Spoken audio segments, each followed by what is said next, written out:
Hey, good morning. How we doing? Good I've got morning. we Morning. got folks on mute here. I just want to make sure. Can you hear me okay? Because I know that you're blocked.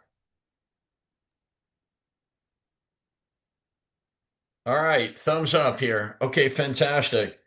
Well, hey, good morning or good afternoon. Not sure what time zone that we're projecting to, but allow me to just say, send a kind of a nice early spring feel here from Wilmington, North Carolina. My name is Mike Kolodkin. I'm with Lionfish. I have about 40 years of sales and marketing experience.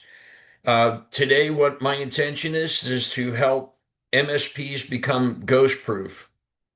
We've identified that most MSPs are accidentally selling themselves out of a deal or giving away the how for free.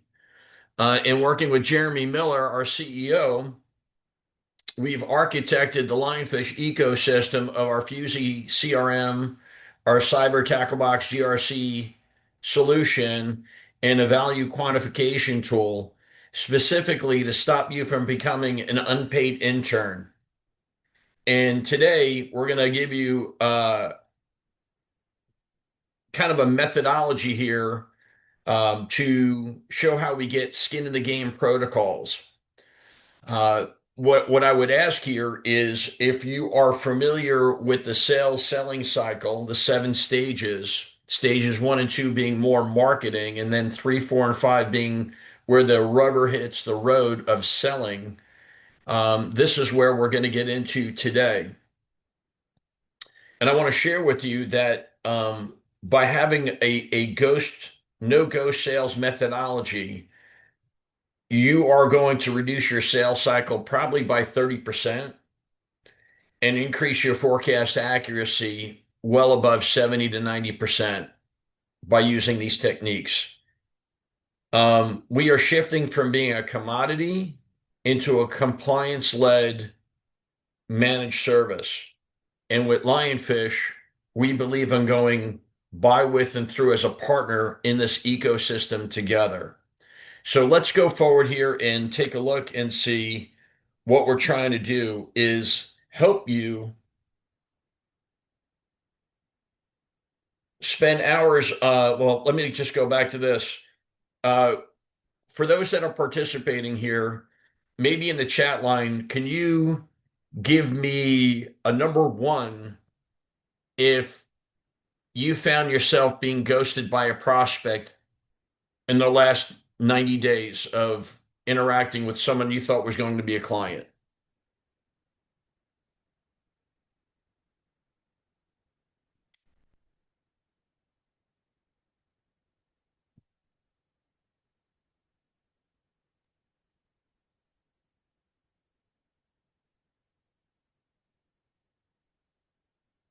All right.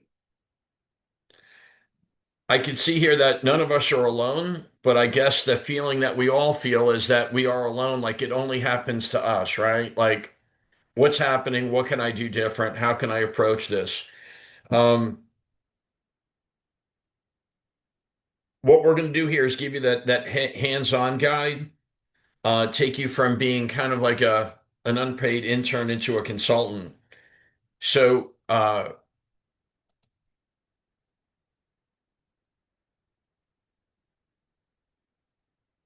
now that we've taken a pulse here, let's go ahead and take a look here at some of the challenges that we see here. We've got the unpaid intern syndrome. This is where you're actually acting as an unpaid intern and you're providing all of the work and the effort, but the person has no intention of hiring you. Maybe there's a time where you show a battle plan and you show up on how things need to be done, and there's a delusion from the client that says, "Okay, I could do this on my own. I could figure this out." Um, Maybe there's technical debt where you have your lead engineer that's putting probably 10 plus hours into a proposal and putting together the perfect battle plan. And then you end up being with maybe clients, and it ends up pulling out some of your most expensive resources away from your high value partners. Another one is we fall into the commodity trap. How do we differentiate each other? Someone just says, "Hey, you know what? I get it. I'm just collecting quotes. I'm trying to understand a budget. I'll get back to you when I need you." And then the last one here that we have is maybe the shadow sales cycle. This is where you're spending on a roadmap to be ghosted. Creates massive silent cost, lowers the team morale, and creating false pipeline. And the shadow sales cycle is either A, it doesn't exist, you don't have a formal process, or B, if you do, we're just not holding ourselves accountable to the metrics to say, when did we talk to these people? Did we really qualify them? And did we have the right people in the room before we were presenting the solution? The real pain point here is that for every hour you spend building a free roadmap for your prospect who hasn't passed your gatekeeper protocol is an hour you've stolen away from your profitability and your current client security. So this is to protect your greatest commodity, which is time, and your second greatest commodity, which is the resources in order to move forward. Does that resonate? Do these five syndromes resonate? If you wouldn't mind, feel free to throw a thumbs up. Some of you are off camera, so if you want to put a chat in here with a thumbs up, that'd be great. Or if you want to put a number, super, appreciate it.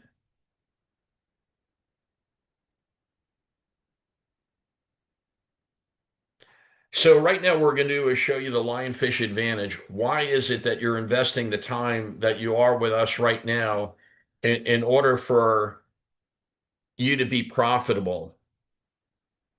And what we're doing here is we're going to help you as the MSP move from a commodity IT support to being uh, mission critical resilient. So allow me to share with you what we've done. While most MSPs sell support as a commodity, you sell insurability, revenue protection, and this is the cyber tackle box ecosystem. To the left-hand side here, we've got our GRC compliance framework, and it's far more than just templates. It is a complete compliance and consultancy that delivers three essential components back into your business model: speed, efficiency, and effectiveness with your client. The other area that we have is the CRM. If you don't have one, highly recommend it, and we'll get into how you stand out against your competitors that aren't using it. And then this one other area that we highly recommend that you leverage is the value quantification tool.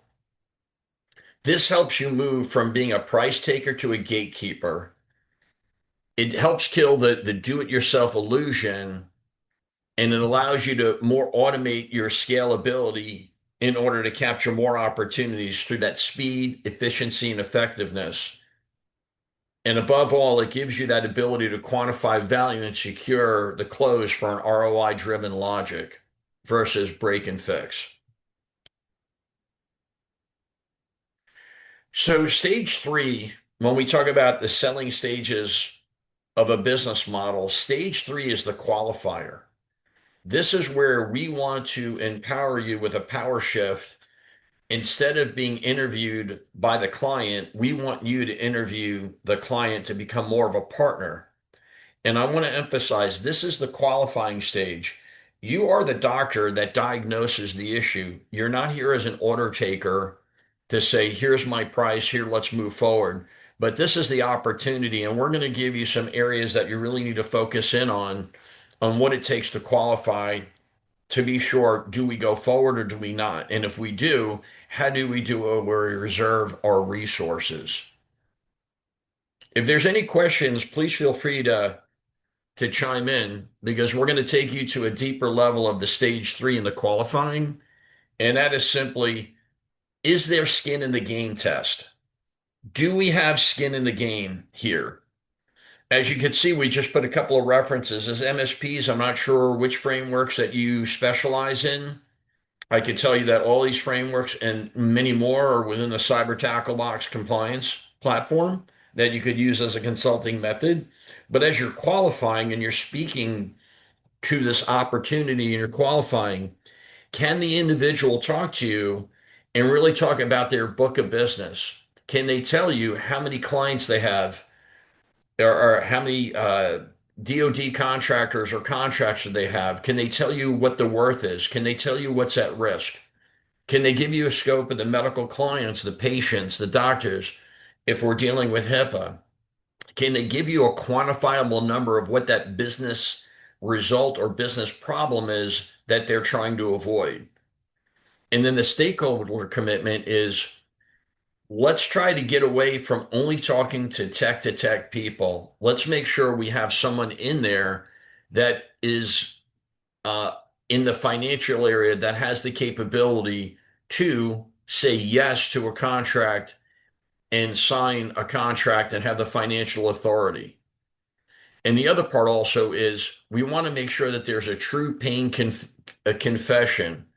What is it that they're telling you? Is it time bound? So with the cyber tackle box, if we're talking to somebody who loves spreadsheets, then we're like, okay, this isn't our person. But if we know that spreadsheets is a nightmare, or there's a recent lost bid, or there's a lost opportunity, or there's been a breach, there's pain that's been felt, then we lean in and we want to further qualify and understand what that pain is about and get it measured.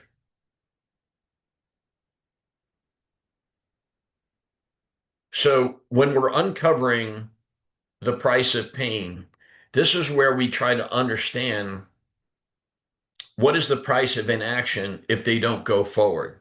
What is the cost to the business if they are not performing for 1, 2, or 3 days? What is the cost of that fine? What is the cost of their reputation? This is where we use the spin technique, and this is used by selling professionals. The large Fortune 500 and 100 companies use this to train their commercial organization, and these are skills that you could develop yourself. So when we talk about spin, this is a very deliberate line of questioning that you ask. S stands for your situation questions. This is where you're looking to establish current facts of their current compliance landscape. So just to give an example, here are three questions that could be asked. How are you currently tracking your compliance controls and evidence collection across your organization? If you had to produce a system security system plan or an SSP or an audit artifact for a client right now, how many different spreadsheets or folders would you have to search through? Is there any kind of fatigue readiness plan in place or not? Which specific frameworks are your clients currently demanding for you to adhere to? Is it CMMC 2.0? Which level? Is it HIPAA? Is it SOC 2? Is it anything else? Maybe there's a concern about cyber insurance premiums. Now, the problem questions is the P in the solution. This is where we highlight the pain points, especially if it's a do-it-yourself illusion that they could do it on their own. But this is where you really want to understand, does it really make sense for them to do it on their own or hire out for a professional like yourself? How much time does it take your team to spend manually updating these compliance checklists every month instead of focusing on billable security projects? Or in the case of your client, rather than running the IT security compliance areas, how about focusing on running the business? When you look at your manual checks, how confident are you that there's nothing slipping through the cracks or that your evidence isn't becoming stale? Have you ever lost a bid or a client because you couldn't demonstrate a mature, centralized GRC posture quickly and having enough? So again, we covered the situation and the problem, the implication questions. This is where we scale the consequence of inaction and highlight the professional liability. This is where it's not just a problem that stays stagnant, but what is the price of inaction? How does the magnitude of that problem get greater because they didn't act on it in terms of lost business, loss of a client, loss of an opportunity, paying a fine, and maybe a tarnished reputation. But if a client suffers a breach and it's discovered that a control was undocumented in your spreadsheet but never actually implemented, what does that do to your professional liability? If your client fails an audit and loses their cyber insurance because of a manual error in your tracking, who do they sue first? And what is the total labor cost of having the highest paid engineers act as manual data entry clerks versus compliance evidence? Again, this is what is the cost of inaction? What is the cost of an alternative that is less effective than the one that you have available? You want to bring this out in the qualifying area to really truly understand what is the pain and what is the intent. Then the needs payoff is this is where you help them visualize the solution. And this is where you help them tell you what the solution is. And it usually is where you're gearing them towards what you have to provide. So if you had a centralized dashboard that automatically assigned tasks, uploaded artifacts across the entire base, how more high value clients would you manage simultaneously? Yeah. What it would mean to your business if you could pivot compliance from an annual tax or just a cost, a headache, and a reoccurring and pivot that into reoccurring revenue protection service, becoming a strategic partner versus a fix and repair or a cost center, but a strategic partner to attack the market and help your client grow faster. So again, this is how we use spin. It's effective questioning that you have intentionally laid out that you know that you want to ask these clients. And you know your market better than I do. And I'm sure that some of these questions resonate quicker and probably part of your natural repertoire. But I would really challenge you to say, let's be intentional and be prepared to go in and truly qualify the situation. And then we have a red light rule for qualification. When you're asking these questions, if you're finding that your potential client is giving you answers that are unfavorable, this is the time to really take action now and say maybe it's a go or it's a no-go. Maybe we make the decision now before we invest all this time and go forward.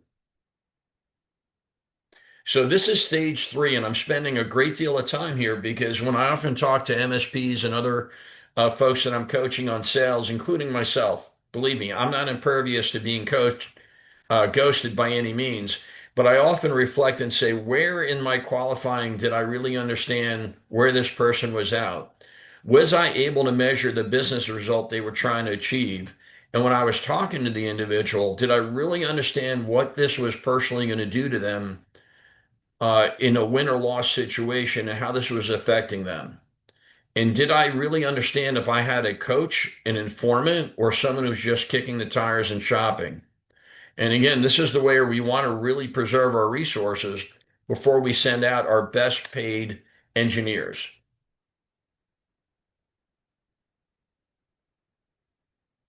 Any questions on stage three before I move on to stage four?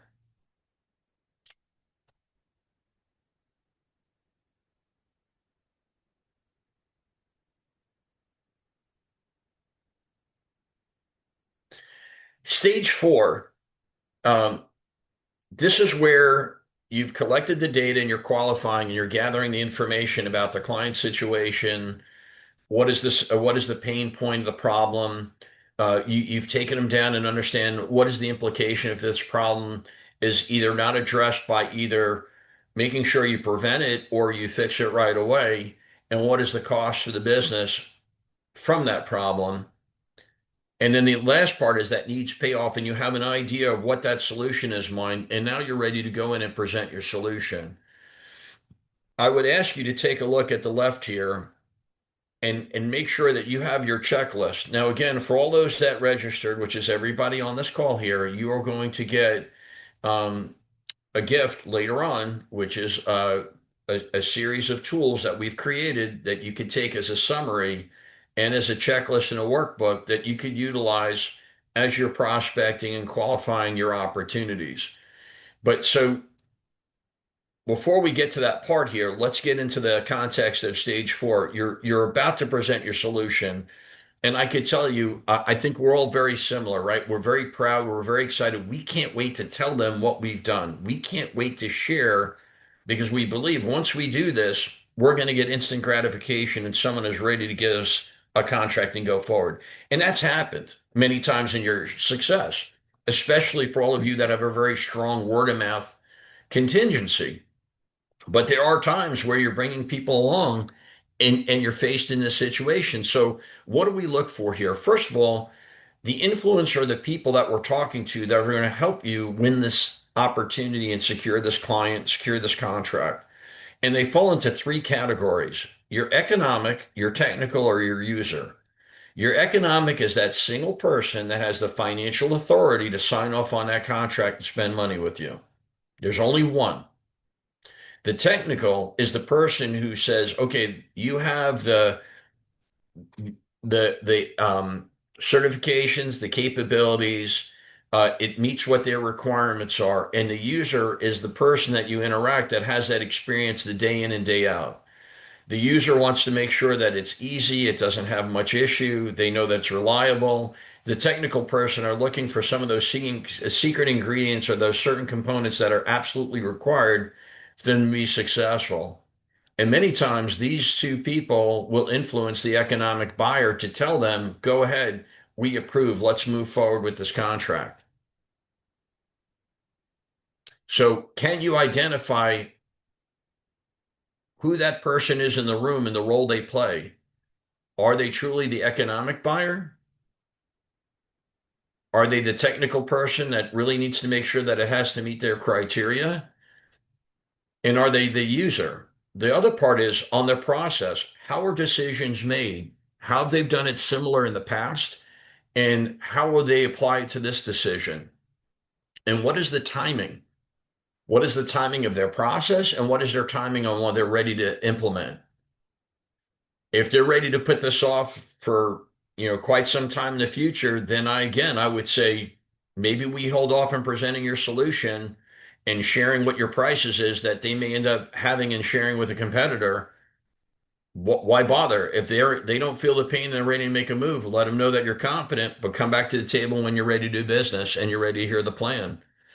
And then the other part is, what is the trigger? What is causing them to come to the table? What is the event that has happened? And then can they quantify the problem or the pain in terms of money, headcount, or time? Can they truly articulate it? Not you articulate it for them, but can they tell you from there? And the last one is, do you have a coach? And who is your coach? And this one, I will just ask if any we have any bold volunteers here, but can anybody tell me what their definition of a coach is? I just want to let you know there's no cruise around the world for free if you answer first. I just want to make this a little bit warmer than a one-way delivery. So feel free if you want to put in the chat what you feel a coach is.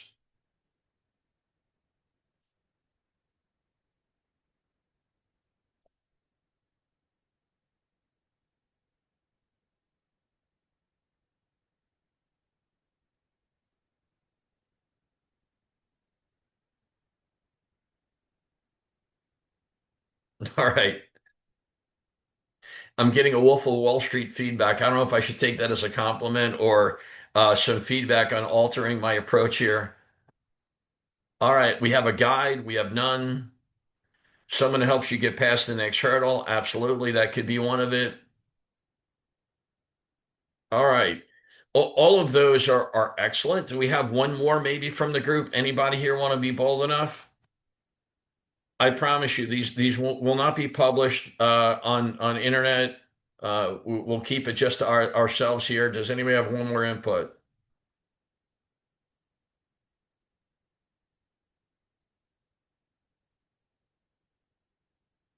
All right. A coach, and this is no clear definition that you would find from a textbook, but if you looked in Miller Hyman's selling technique, they will tell you what a coach is. A coach is going to be somebody who wants to do something for you because they have a personal stake in it for themselves. They know that the pain that they feel will be exacerbated further if they don't get it resolved. Or there's a personal motivation that they want in order to advance their career or advance their position, but there is something unique to that person, and they have enough influence that they could help you move forward. And they act like someone just said, like that guide in order to navigate what is their process, understanding what is the motivation and how does someone make a decision in the other areas of the panel of influencers, the economic, other technical, and other users. So again, thank you very much for taking that time. The next area that we will get into is kind of like the black box rule. This is like, do we do a demo or do we present our solution? But I want you to take notice again of this MSP qualification list. If you don't have all the answers that you need on here, this is truly a decision line right now to say, do we go forward or do we not? If we're not getting the right answers, it's okay to say maybe at this point in time we come back later on before you invest or share any more information. So the black box rule here on stage four again is still in that area where you're ready to come in and you are just wound up and excited that you have the appointment and you're ready to present that battle plan. And in here, this is where either, and again, when I talk to these challenges, these are self-reflection, and if you identify it, great. If not, then just let you know, like use me as the example. There are times where you get excited about what you do, and you just want to show how because you got all this enthusiasm. But in fact, what you need to do is show the what and the why. Why are you doing this and why does it impact their business? Why is it they need to take action now? What is it that you need to do in order to help get them to their end result so you can get rid of, help them with their pain and give them more of a pleasure? Like, hey, if you do this, you can now go back into growing your business. You can now go back and have more dynamic strategic interactions. It's not a cost center or something you have to, but more of a want to. The other area there is when you show it too easy, sometimes there's this idea, well, maybe it's not that complex, and you want to avoid the do it yourself, and you want to make sure that they understand that um, maybe you are the best solution in there. You've got the right arsenal. And in the area of GRC compliance, the area that we do is again just making sure, the why, the what and the why here is very important because many people, especially in compliance, that think they could do it themselves. All of you on here as an MSP know that there are just blind spots, and they're constantly developing that are out there. There are new threats, there are new regulations, there are new laws that are being passed every day, and the only way to stay on that is to have a dynamic tool like the Cyber Tackle Box system, which in real time will have you updated in many aspects of what's changing in the field to make you a leading expert and a trusted advisor to your clients. The Cyber Tackle Box, when you have a GRC platform like ours, you're easily going to manage 5 times more of the clients than you can with half the effort without the tool. We absorb the complexity. So your technicians don't have to. We just right now, if you take a look at this, without a tool, uh, some of these engineers that are being paid 80 to 150,000, depending on the capability. I mean, this is where they're high-priced administrative assistants hunting screenshots versus having a tool to help you become faster, efficient, effective, and giving you more time in the day to get more clients. Turning compliance into revenue. This again is where, you sit down and you could share with them a very simple formula based on a number of parameters on how a business operates that says, here's your cost of what you're doing business, here's your risk, here's your opportunity. If you invest in this area, your opportunity and your risk mitigation, it's going to pay itself off. And many times, I'm sure you could do anywhere between 2, 5, or 8 to 1 for every dollar that's being spent. And it's having that arsenal out there that proves your value. And it also helps your coach work with the CFO or the economic buyer, write that check easier when they could see in their language what is the value to the services that are provided and why this is an essential component of their business operation. Even though they're not in IT and you're there as that virtual CISO, what is the value that they continue to receive through your services? Very helpful, very critical. The last stage that we talk about in this area is where we provide the no ghost standard operating procedure, the SOP. And there's some areas in here that, again, I'd like to say I created this. I did not. I'd like to say I discovered it. I did not. Let me tell you how this happened. Experience, people were ghosting me, and then I found other people that just had higher productivity when they interact with a client, and they were able to move forward. And I was just asking, what is the secret sauce? And again, self-reflection. So excited for success, I fail to recognize, did I have my checklist? Did I ask my questions? And then when I'm about to present my proposal, what are some of the pitfalls that we fell into? Someone says, go ahead, send the proposal in an email, let me review it, and I'll get back to you after I have a chance to look it over. I would say that the feedback I got from leading experts is this is not the way to do it. Never send an email out that has the proposal to be read alone. You let them know that your business model, your SOP is that your information has sensitive pricing and that you need to walk through it. And you also recognize that there are components in here that could be complex. And you want to make sure that there's any questions or concerns could be addressed in real time. And then the other part also is when you present a proposal, make sure that you have a follow-up appointment for 15 minutes to say, hey, is this yes or no? Just want to know where we stand here. So even after we have this appointment, I'm going to put a calendar lock. Let me ask you when I could put this out here. We normally say within 3 to 7 days of presenting a proposal, we have that follow-up. Again, if you qualified and understood what their process is, what their timing is, how they make a decision, then we could be bold enough to say, hey, after 10 plus hours of effort, I think it's reasonable for us to ask for that follow-up and that opportunity to get feedback and understand.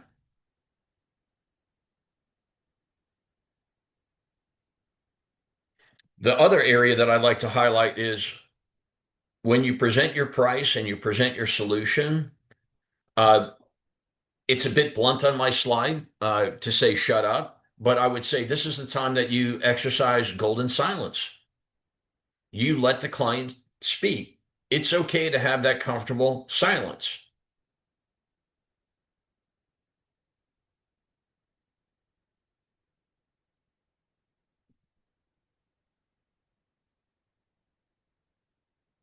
Now, for me, that felt like an eternity, but as a professional, you have to wait.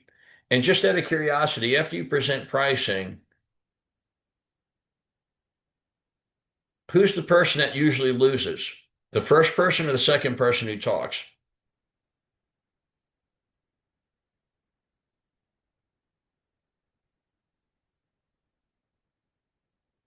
I'll put that in the chat. One for the first person, two for the second person. Who's likely to be the loser in the conversation or the negotiation if you're number one or number two?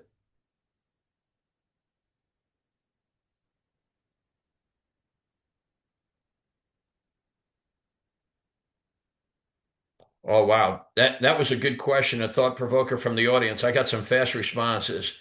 I would say um, I would say yeah. Usually, as they say, as a rule of thumb, the first person who talks loses. So when you present your solution, use that golden silence. You want to maintain that strategic authority until that ink is on the paper, guys and gals. This is where all the efforts and all the hard work you've done with finding the right client, qualifying them, assessing the solution, understanding the terrain. Did you really understand what their decision-making process is? Who are all the people that are involved and the influencers and the role that they play? Is there anybody that's truly advocating for you? And on the other end, is there anybody that's advocating against you that you got to be aware of? How do we mitigate that person? We all want to have that lined up before we get to this final stage and we present our solution and our pricing.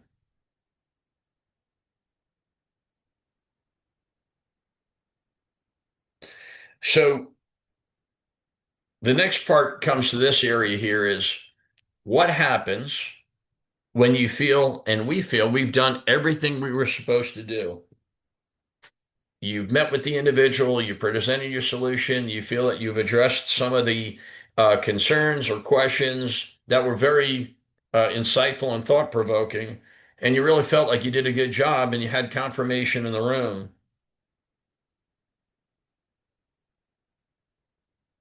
What do we do at this point?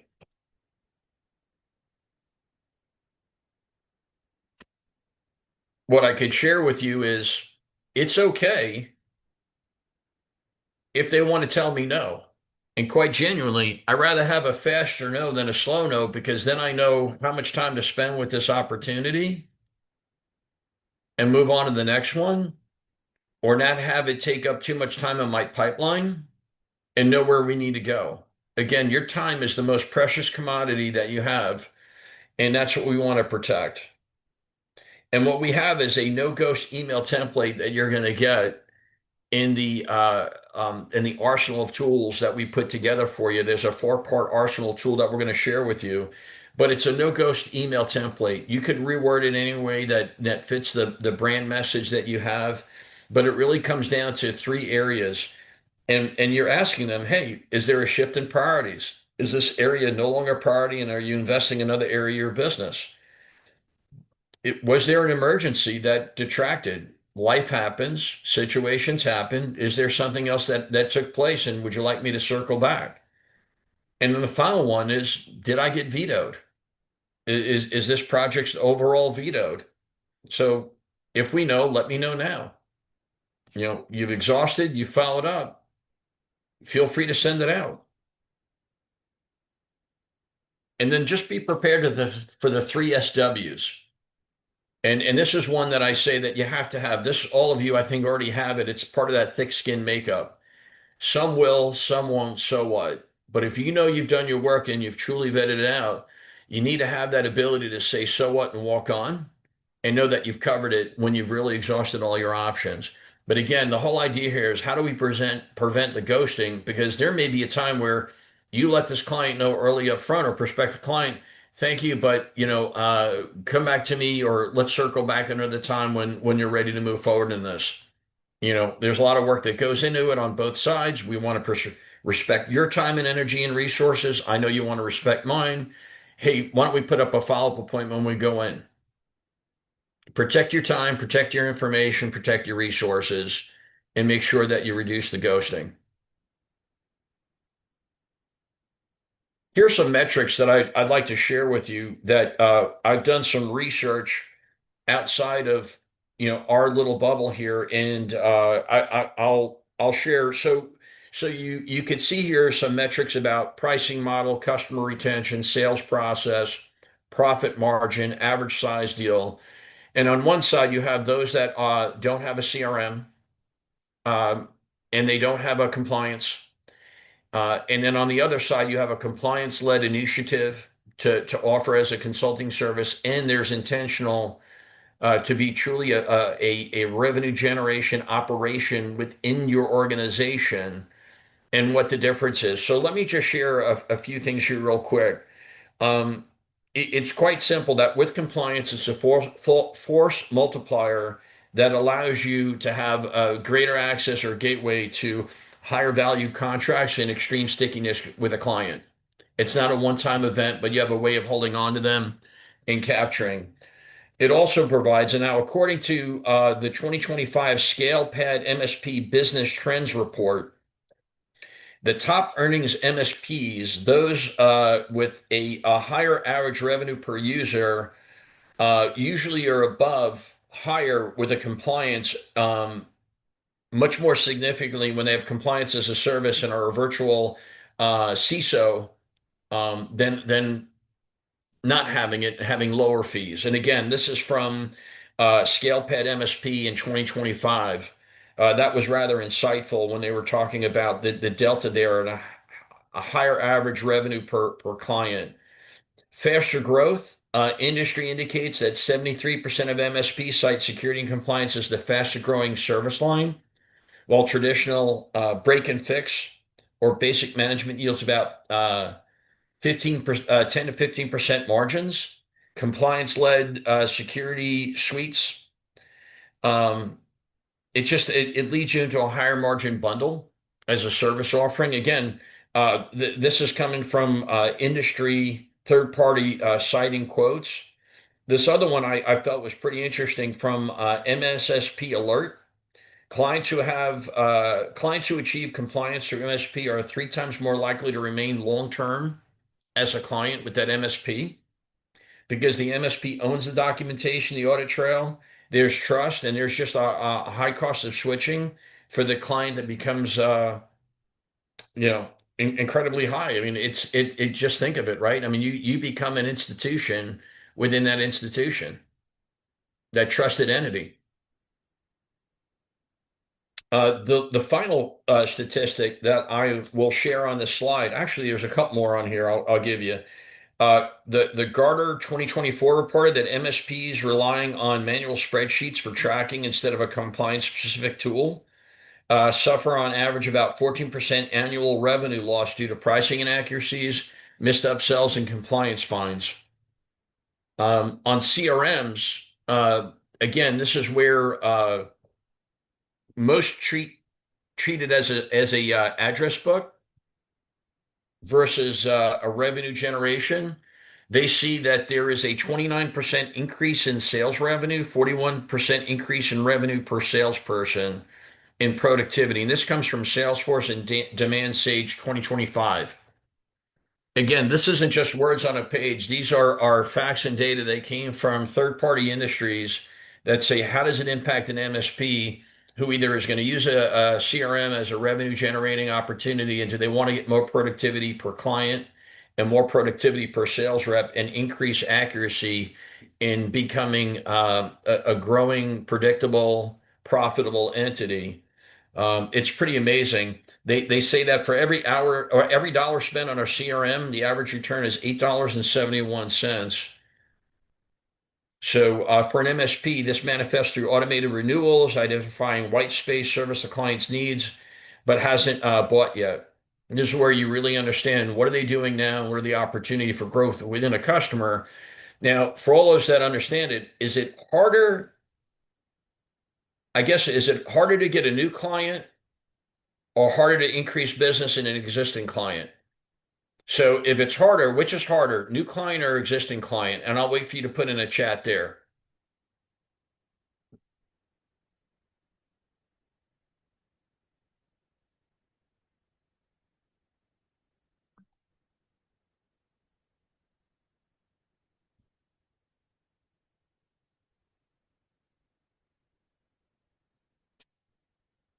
Got it. Absolutely. Absolutely. They say it takes somewhere between exponentially, uh, probably depending on the size and scope of the opportunity, it'll take you a minimum of 10 to 100 times more resources to get a new client than to grow on an existing client. No doubt. Again, with a CRM, they're saying 300% increase in lead conversion. You go from a reactive quoting mode to a proactive nurturing, and the value impact is just huge. In the current M&A landscape, which is one that I feel the pain because you think you're doing business and then they're being bought and sold. But the MSP with documented sales process, clean data, a CRM, you're gonna command a higher EBITDA in multiples over someone who doesn't because you have a predictable pipeline.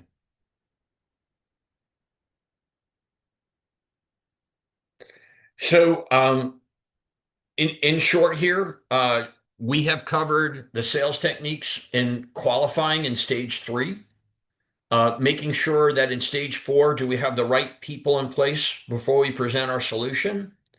In the fifth one, before we present financials, we really want to make sure that we have a process that we don't just send the pricing and hope they call us back, but we have a set process that we only sit with the client and all parties that make the decision need to be at the table. And we have a firm follow-up and an SOP. And in summary here, I'd just again like to share with you that our word is our bond. We're just not providing tools, but we're trying to give you a resource to be fast, efficient, effective, allow you to get greater growth, profit, and predictability. Um, you have my email. We have your registration. I will be sending out our toolkit to you, which is a summary of what we covered in the last 45 minutes. And I'd like to open up for any questions from anybody that would like to just kind of chime in or have me review any of the information that we covered so far. Floor is open.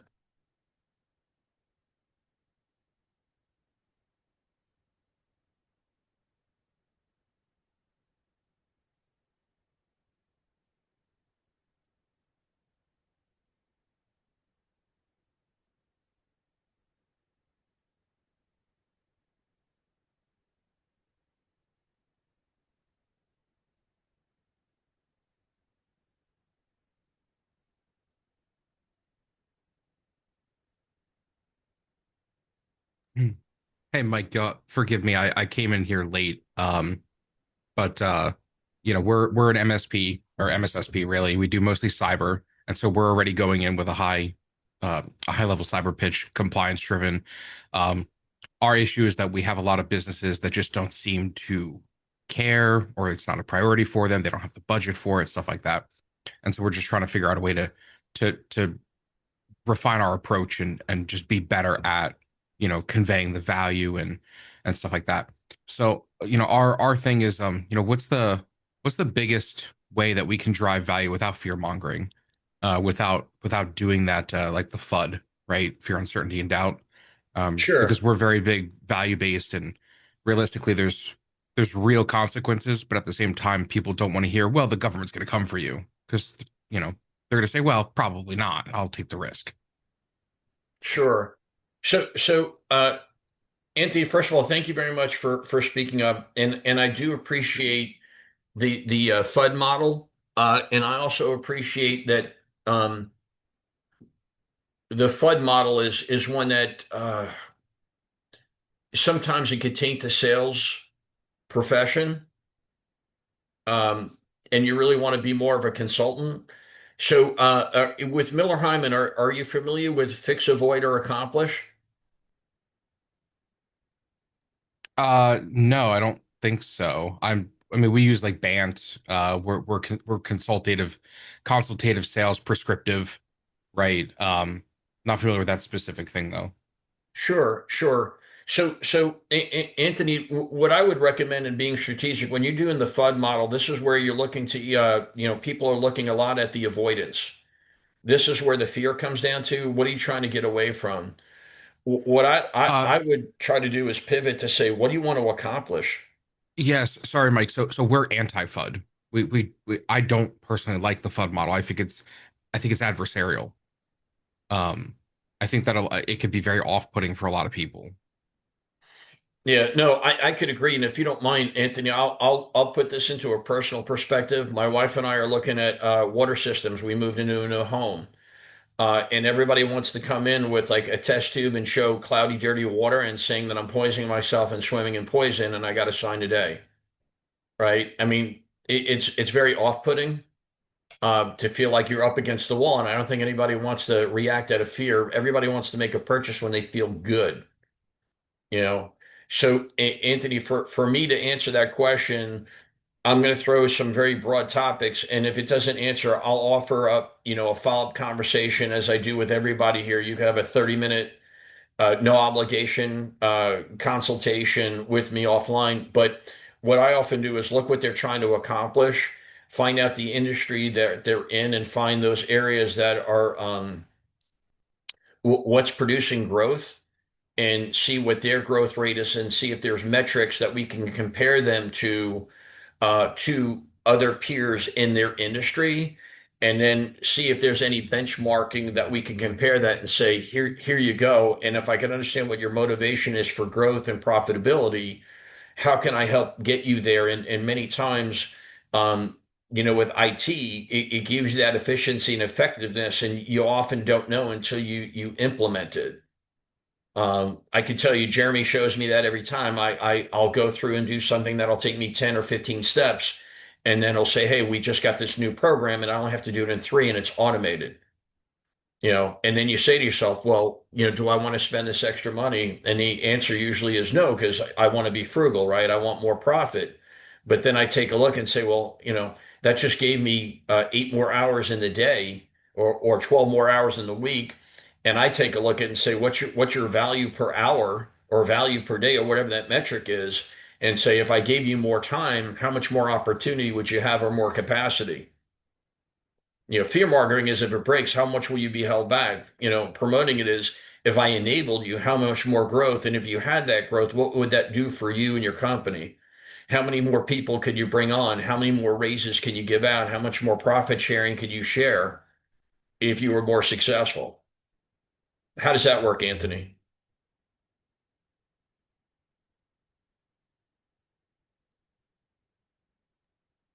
I hit the wrong unmute button.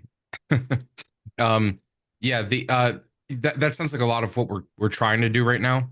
I think it's just an issue of we need to refine it and we need to figure out, like you said, um, do the research on the industry, figure out what's actually driving that industry, get some hard data on competitors in that industry and what Hmm. they're looking like, because that's what we're not doing that right now. We're just going in and we're saying like, hey, we know that this can help you. Um, so I think it's just we need to be more data driven, and then that would probably produce better results for us. Yeah, I think you'll win with that strategy. I mean, for example, coming on here, I know that all of you being presented solutions all the time, and everybody wants your time, your money, your energy, what have you. And just to give you an example, I mean, that's why I went out and said, okay, well, who are the third-party people I could go to that could say, for MSPs that invest in their business in this area, what is the ROI? What is the growth that gives you that opportunity?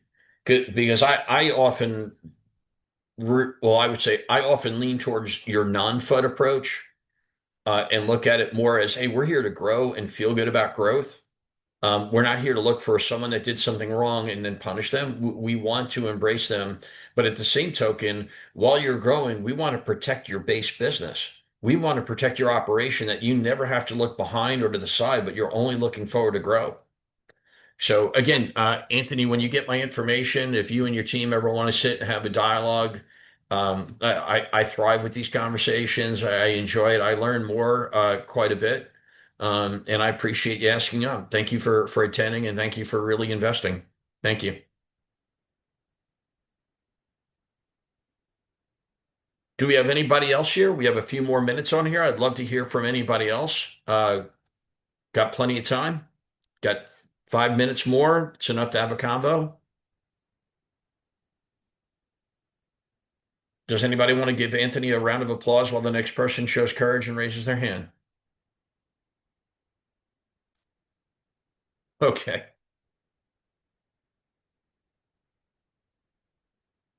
fantastic.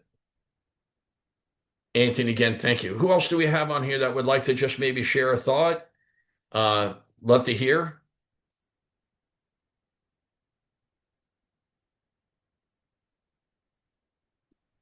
Hey, Mike, Yeah. could you be a little bit clearer, please, about who the coach is? Because it kind of sounds like they have a business coach and you're talking to their business coach. Could you be a little bit clear about what that means in sales? So a coach would be somebody who wants your solution because it helps them personally meet their business and personal objective. This directly ties into helping them make their lives better in one capacity or another? Does it make life easier because they're spending less time on a problem? Does it help their career because they're going to be more productive and they're going to separate themselves from others? It could be a number of motivating factors on there, and also these people are usually able to quantify what their problem is with either, how much time it's hurting them, how much money it's costing them, or how much money they have available to invest in something. What is the metric they want to hit? Again, going the anti-FUD approach that Anthony shared, and they could tell you the direction that the organization is going, and also give you an insight to the personalities of the people at the table. And they have high influence. These people lean over and look at them as a trusted advisor.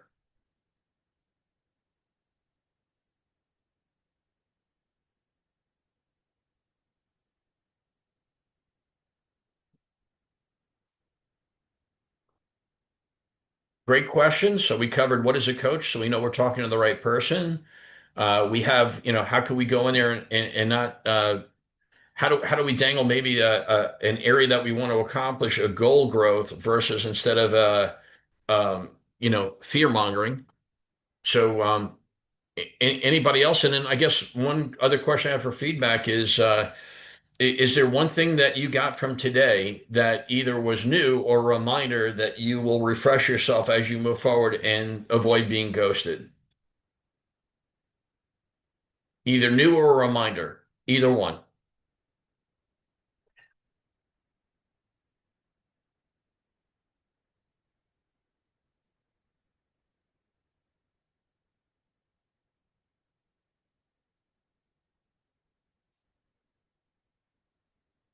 All right. Well, I will tell you, I had most of my information kind of scripted out what I was going to say, exactly how I was going to say it.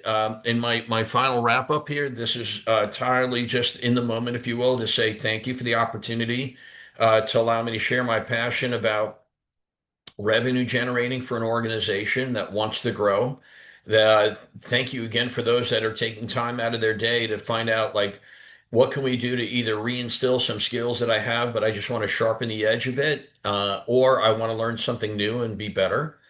And then the final area is, when we send out the information, please do consider Lionfish Cybersecurity as your ecosystem partner to help you become bigger than what you are today, grow in the area of cybersecurity compliance, help with provide tools if you don't have one now with guidance with your CRM to become a revenue generating operating opportunity. And then maybe discuss areas where we could help you present value with a value quantification tool that will help you separate what you do from others and convince your client that the investment in you and your organization will make great sense and act today. And with that, I'll wish you all a very productive rest of the day, and we will get the arsenal of tools out to you shortly. Thank you again for your time.